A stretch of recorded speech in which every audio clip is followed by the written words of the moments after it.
data, a história a gente narra pela data, entendeu? Vocês podem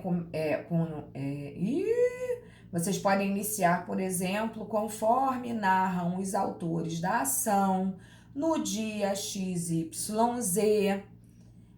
ocorreu por parte dos réus, né?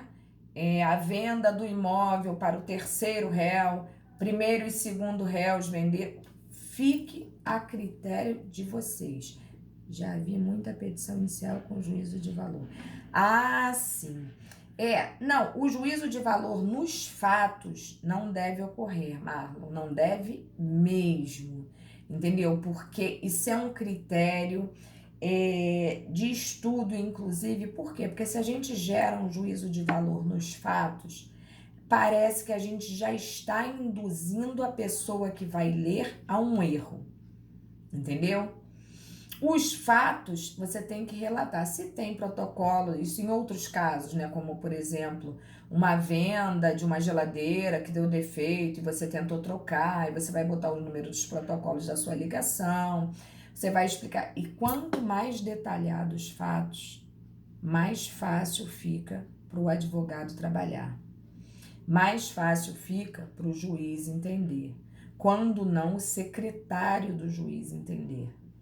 Entendeu? Então, evitem criar juízo de valor nos fatos e evitem também criar situações inexistentes no caso concreto. Bom,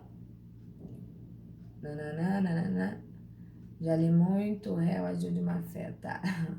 Gente, boa noite, consegui entrar. O que é para fazer hoje? Ô Jesus, alguém ajuda a colega aí. Professora, quando existem os fatos concretos, mas a pessoa não lembra a data, as coisas assim do tipo, como deve proceder? Bom, quando ela não lembra de uma data específica, no caso aqui, tem uma escrituração. Então, na escrituração vai vir, né? Porque nós temos prova documental de que aconteceu aquilo ali. Quando existem documentos, né, que a gente chama de instrumentos probatórios, a gente sempre tem a data da venda, né, pela nota fiscal. No caso de uma casa, um imóvel, tem escritura pública, tem inclusive o registro de imóveis, né, o RGI, que foi lavrado e tal. Mas quando, por exemplo, é uma coisa da qual você não se recorda a data, o legal é que você fale assim, pelo menos você lembra, foi junho, não lembra a data. Aí você vai botar no mês de junho. Quando a gente não sabe especificar, a gente tem que dar pelo menos um peteleco aí para poder começar uma história mais ou menos datada, né? Eu não sei, professor, em que mês se sucedeu a situação. Então vamos desgraçadamente fazer o melhor que a gente pode, né? No ano de 2019, entendeu? A gente tem que tentar, de qualquer maneira, melhorar essa condição aí, né? Porque a gente não pode entrar com um processo sem provas, a verdade é essa, ele está fadado ao insucesso. Então, as nossas provas, elas têm que ter minimamente aí uma base legal. E para ter uma base legal, jurídica e tal, a gente tem que ter um mínimo de instrumento probatório, né? É isso. Falo pra caramba, né, gente? Até eu me canso. Consegui entrar, professora, quando existem os fatos concretos? Vocês estão rápidos demais, vocês estão mais rápidos do que eu. Fatos concretos, mas a pessoa não lembra, tá? Isso eu já respondi. Mesmo quando você show... O juiz pode interpretar como má fé. Não, o juiz não vai interpretar como má fé, não. Basta você colocar. Né? Você pode, inclusive, especificar, não recordando o dia correto, mas sabendo que o fato ocorreu no mês de julho, ou no mês de agosto, setembro, seja como for, você deixa claro. Ainda que a gente não saiba, a gente tem que tentar clarificar, entendeu? E é isso que eu falo de detalhar a petição. A petição detalhada, gente, é fantástica. Como eu já falei para vocês, quando a petição é detalhada, você pode até se dar o luxo de não fazer a audiência, mandar um amigo. Não posso ir hoje, vou mandar um amigo. Esse amigo facilmente vai pegar a sua petição e vai olhar assim e vai falar, porra, meu amigo é fantástico, olha lá, não tenho dúvida nenhuma. Tudo que eu tô lendo aqui tá um espetáculo de explicação.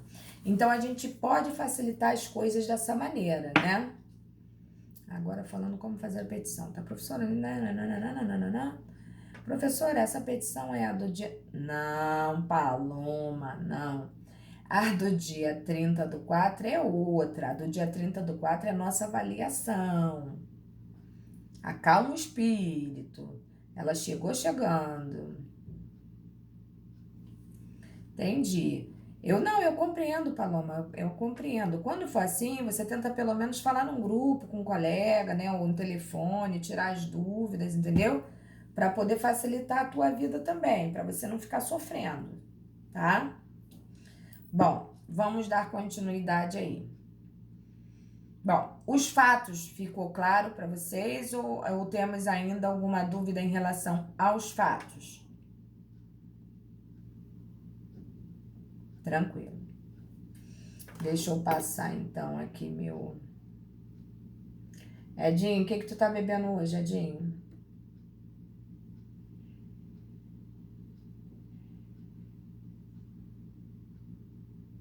Por enquanto, nada. Por enquanto, nada. Hoje tem a live dos amigos, aí estou esperando para chapar com o Zezé de Camargo, Luciano.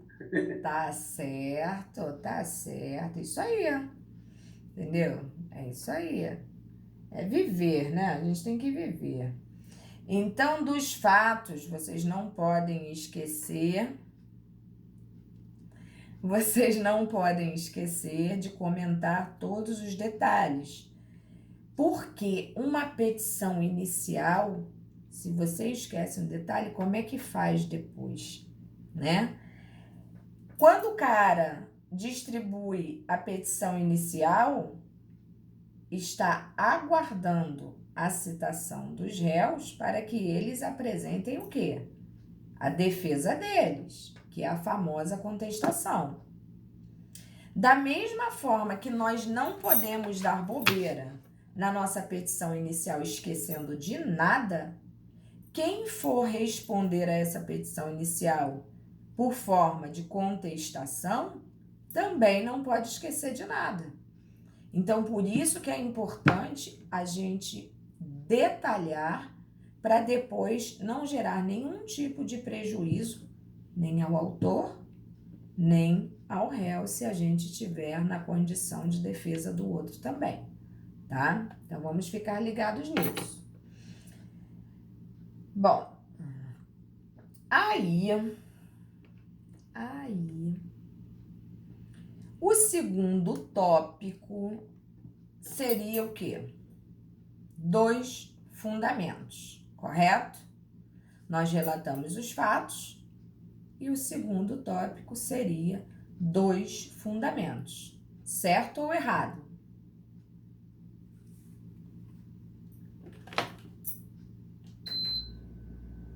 Isso. Então, nos fundamentos é o momento que a gente tem para mandar ver. Professor, o que eu posso usar nos fundamentos? Você pode usar o que você quiser. Você pode usar a lei, você pode usar a doutrina, você pode usar a jurisprudência, tá? Você pode usar até um texto bíblico. Tem gente que usa e consegue enquadrar perfeitamente e fica bacana, né? Cada um com seu estilo e tem gente que manda ver. A fundamentação, como o nome diz, ela deve estar enquadrada nos fundamentos. Então, na fundamentação, você já pode usar o critério do juízo de valor, tá? Então, a gente poderia iniciar, inclusive, como demonstrados nos fatos acima, muito claro está a necessidade que o primeiro e o segundo réu tiveram de beneficiar o filho que encontrava-se em situação de não possuir casa própria, filho, no caso, terceiro réu, e por aí você vai começar a narrar, né, toda a sua estratégia de ataque, né, para que ao final você chegue a conseguir realmente aquilo que você vislumbra. E aí você vai colocar toda a fundamentação jurídica que você possui, entendeu? Informando tudo aquilo que você acha. Claro, ficou que os pais quiseram, né, no caso os pais, primeiro e segundo réus, quiseram beneficiar o filho. E aí você pode, ó, eu até tenho uma dica aqui que diz o seguinte: observa-se claramente se tratar de um contrato passivo de anulação, uma vez que... Aí você vai explicar. Uma vez que nem mesmo o valor do imóvel estava correto. Então, por aí você já vê o benefício está claramente demonstrado, uma vez que o imóvel custava 450 mil e foi vendido por 200. Isso nos leva a crer claramente que houve uma simulação. E o que é uma simulação? É um negócio jurídico com a intenção, né, de ocultar um benefício a uma pessoa em detrimento de outra. Então, quando isso ocorre, eu não sei se vocês lembram, eu não sei nem se fui eu a professora de vocês de civil nesse período, entendeu? Mas a simulação é passível de quê, gente? De nulidade. Entendeu? Então, se liguem nisso. A dica que eu vou dar para vocês, para que vocês não se descabelem tanto, anotem aí no caderninho de vocês. Vocês têm que falar do valor de mercado, né? Que o valor venal, não, na realidade, não é aquele. E sim, por avaliação, né? 450 mil reais. E que ficou muito claro que, na verdade, houve uma simulação, né? Um vício, né? É um vício de vontade. Vocês têm que alegar isso muito claramente. Entendeu? Que houve um benefício, né, dos pais para com aquele filho, em detrimento de outro. Então, isso tudo tem que ficar muito claro para o juiz, porque nós estamos num processo de conhecimento, e se nós não passarmos para ele toda a realidade, entendeu, de como realmente está ocorrendo tudo, difícil vai ser a interpretação, né, para que ele consiga enxergar a verossimilhança daquilo que você está alegando com aquilo que foi acostado como forma de prova, né? Todo o instrumento probatório que você enriquece o seu processo, e dessa maneira ele não terá como chegar a uma conclusão final que te beneficie, se você não for claro, né, em relação ao que você quer, expressando verdadeiramente o que se quer, tá? Então a gente tem que procurar clareza para que a gente possa deixar também claro para a parte que vai ler aquilo que a gente tem a intenção. Bom, deixa eu ver mais o que eu anotei aqui para vocês.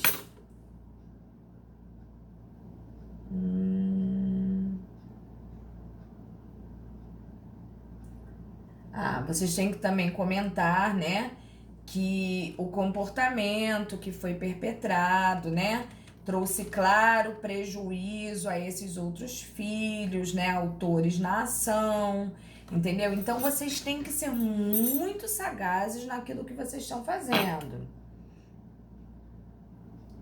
Reconhecendo assim, né, a anulação da venda do imóvel de ascendente para descendente, né? Que isso realmente não poderia ter ocorrido.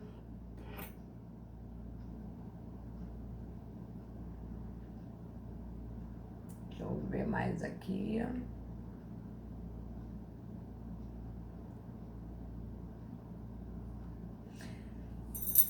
Muito importante, vocês não podem utilizar a venda, o documento, né, de transferência, a lavratura, todo esse procedimento, é isso que tem que ficar claro, né? Isso não é ilegal, eles não falsificaram nada, foi tudo lavrado dentro de um contexto legal. O que está se questionando foi o negócio jurídico. A operação, né, foi legítima. A operação de compra e venda foi legítima. A intenção por trás dela, o negócio jurídico que foi travado, é que foi eivado de ilegalidade. Vocês podem também comentar, né, que dá ao entender desse comportamento dos pais, né, que gerou essa simulação, caracterizando o quê? Uma doação inoficiosa. Não está nos parecendo isso? Está nos parecendo isso. Que é como se fosse uma venda fraudando, né? Simulando uma doação. Tá na cara que isso aconteceu. Então, vocês podem comentar também.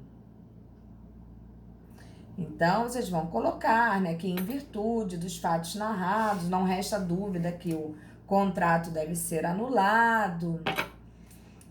Entendeu? Tô tentando achar um negócio aqui que eu anotei pra vocês, mas o troço sumiu. Que eu fiz umas anotações assim, very important. Entendeu?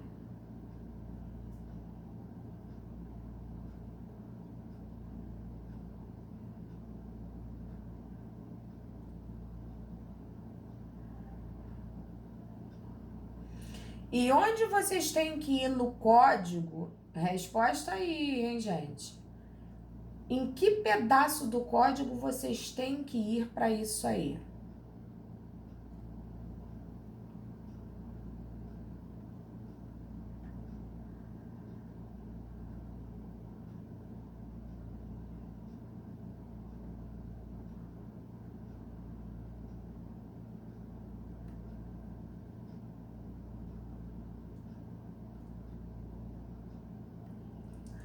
Paloma, não entra em evicção agora não, vai confundir tudo. Não entra em evicção agora não. Aqui o caso, tá? Depois eu falo contigo no privado.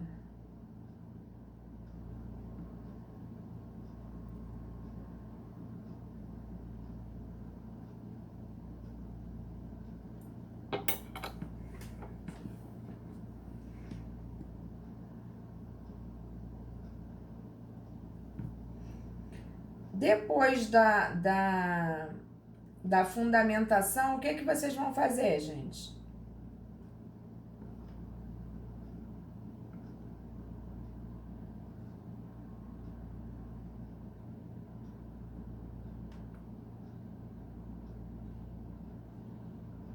Hã? Pedido, isso aí, é outro título, pedido. Vocês estão anotando tudo que eu tô falando?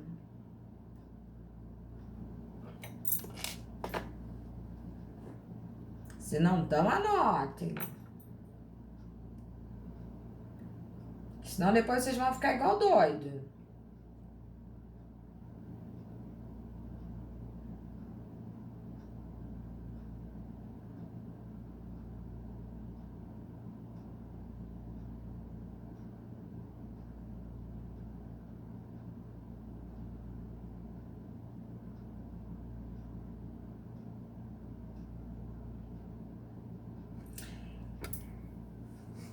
Para que houvesse essa venda, os pais necessitariam pedir autorização dos outros filhos? O que vocês acham?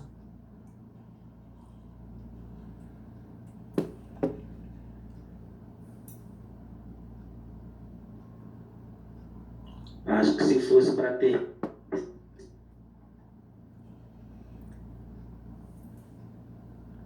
Teria que pedir sim, né? E não foi o caso. Então, observem todos esses detalhes.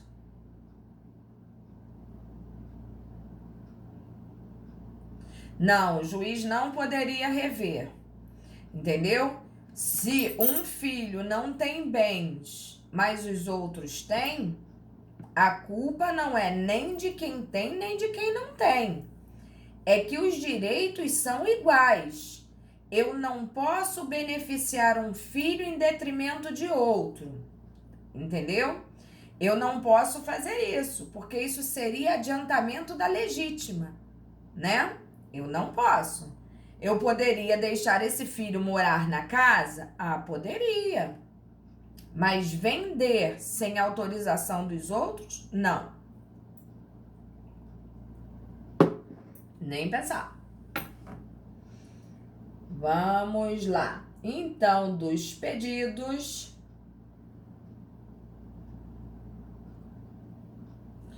não só como um acordo, Viviane, minha gata linda, teria que ter realmente uma documentação, tá? Dizendo que os filhos concordam com aquilo ali, não teria problema nenhum. Se isso existisse, não teria problema nenhum. Entendeu?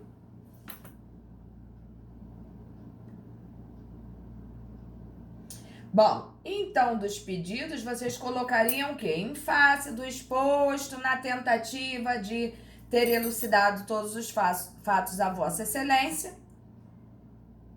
passamos a requerer o que segue, né? Vocês sabem que tem que ter essas palavrinhas bonitinhas aí para poder funcionar, correto? E quais seriam os pedidos que nós colocaríamos nesta ação, por exemplo? Obrigada, Arthur. Tô precisando, Arthur. Mas fique tranquilo, ó, que aqui a gente pode tossir e espirrar, né? Porque aqui a gente não passa coronavírus.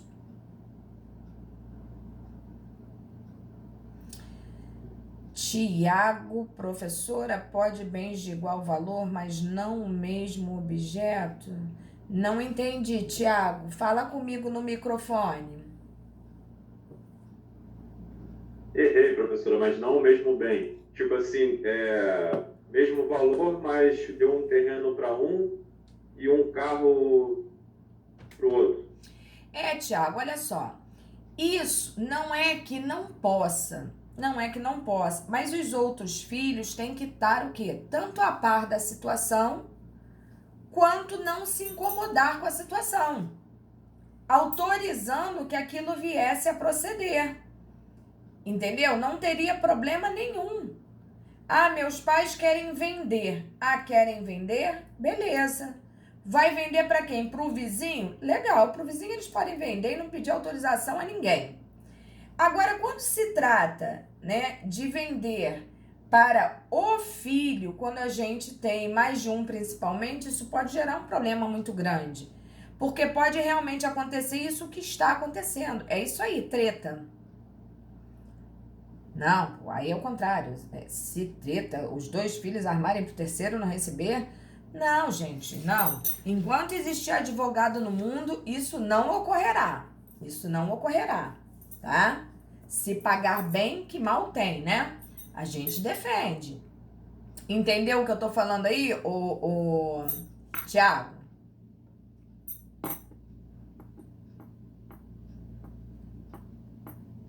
Foi o Tiago? Já tô perdida aqui, já nem sei mais.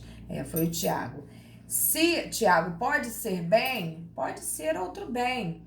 Da mesma forma, teria que haver esse tipo de autorização, sim.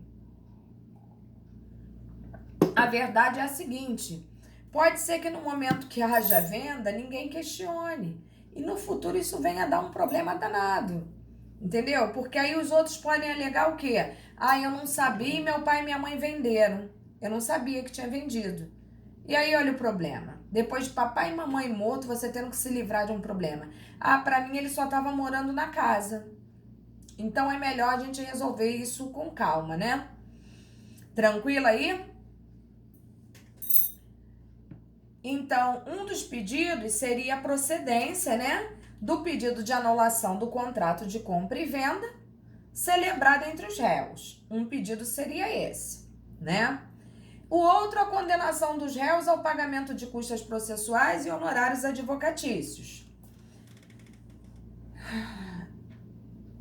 E não esquecendo também da citação dos réus, né? Para contestar no prazo legal, sob pena de revelia. Até aqui tranquilo para todo mundo?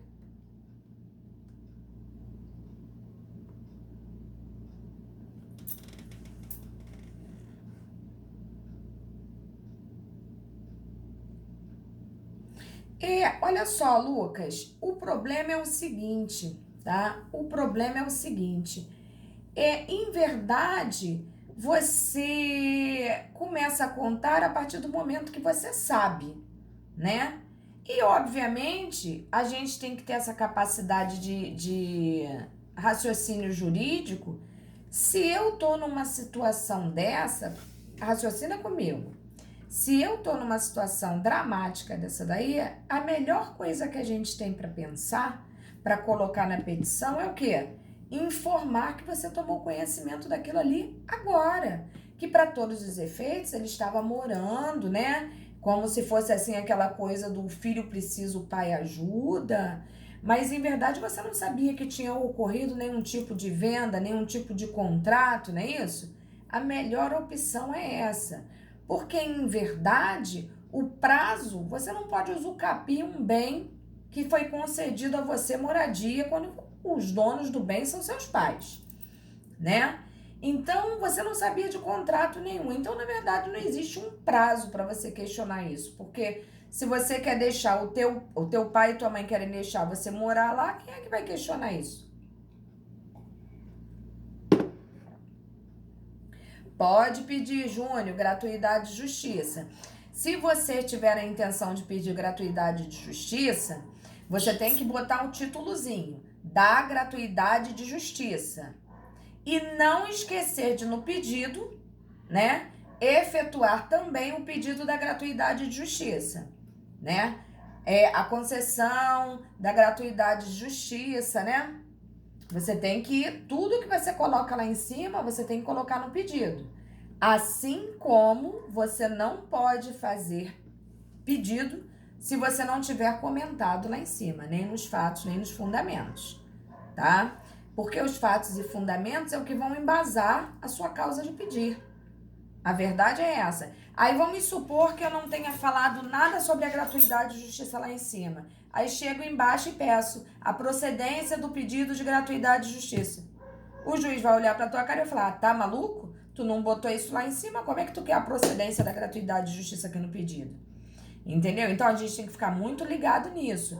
A gente só pode pedir o que a gente colocou nos fatos e fundamentos. Tem que estar fundamentado e tem que estar relatado. Entendeu? Da mesma forma, a gente também não pode esquecer de fazer o pedido embasado naquilo que está lá em cima. Tranquilo, Júnior?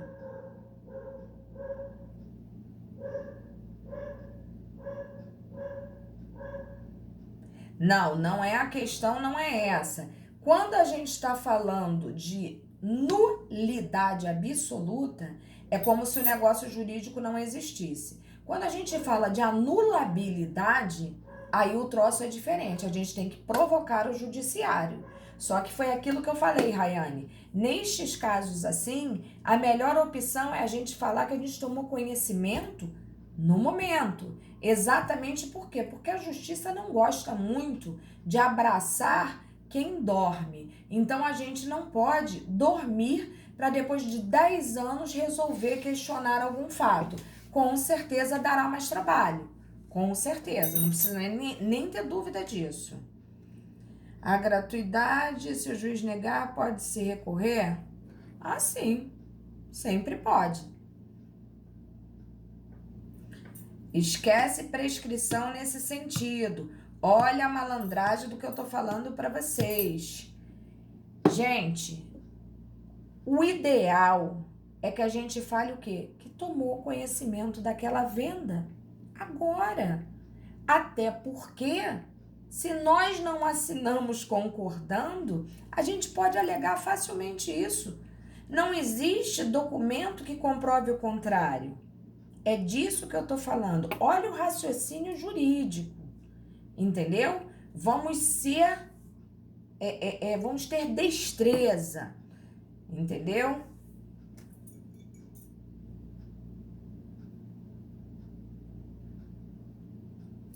Da não anuência, eles não participaram sequer, né, da condição de falar assim, não, pode vender para o meu irmão, é isso aí. Entendeu? É isso aí. Sem contar também o quê? que vendeu por um preço muito abaixo, muito inferior, o que já traduz muito claramente uma má intenção, né? A simulação mesmo, né, gente? Que é um vício de consentimento, né? Então, se liguem nesses fatos. Tá muito claro que é uma doação inoficiosa, né? Ficou muito claro aí o benefício para um dos filhos em detrimento dos outros dois. É nisso que vocês têm que bater. Olha, só um minutinho aqui. Vocês vão ficar sem me ver 1 minuto só, 1 minuto. Mas estão me ouvindo, fiquem tranquilos. Tranquilos, tranquilos.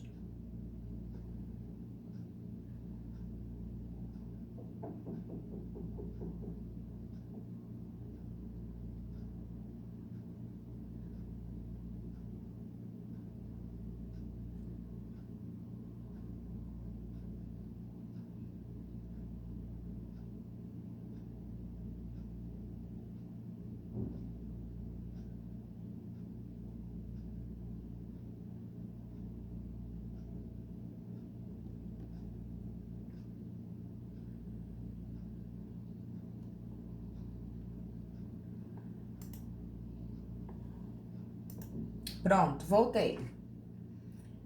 Vamos lá. Todos me ouvindo? Então, depois do nosso pedido, vou dar um artigo de cola para vocês. Um artigo. Deem uma olhada aí, eu não sei se eu tô lembrando de cabeça. Dá uma olhada no artigo 496. Dá uma olhadinha nesse artigo aí e me diz.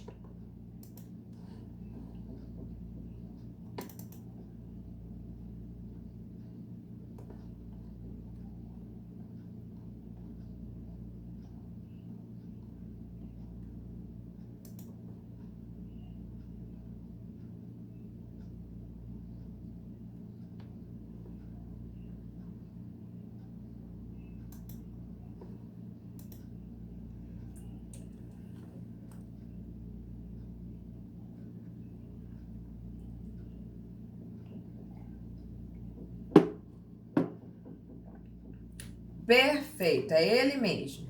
Então, por aí, vocês já vejam a cola que eu dei para vocês, tá? Aí vocês podem correr atrás de jurisprudência, de parte da doutrina, que tudo no direito tem divergência, entendeu? Mas vocês já têm o ponto de partida, tá? Que isso daí, por si só, já não precisa nem questionar mais nada, né? Tranquilo? Então, depois do pedido, o que que vem?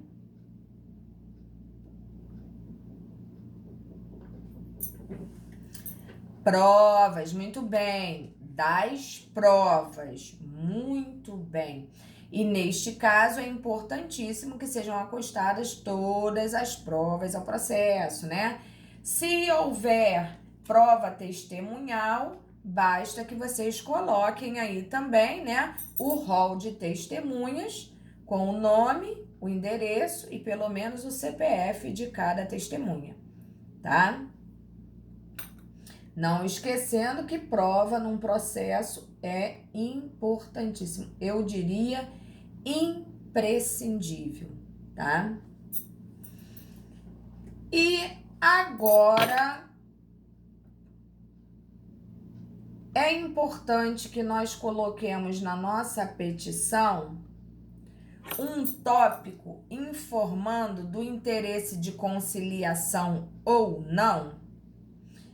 Eu poderia botar um tópico da conciliação ou mediação? O que vocês acham?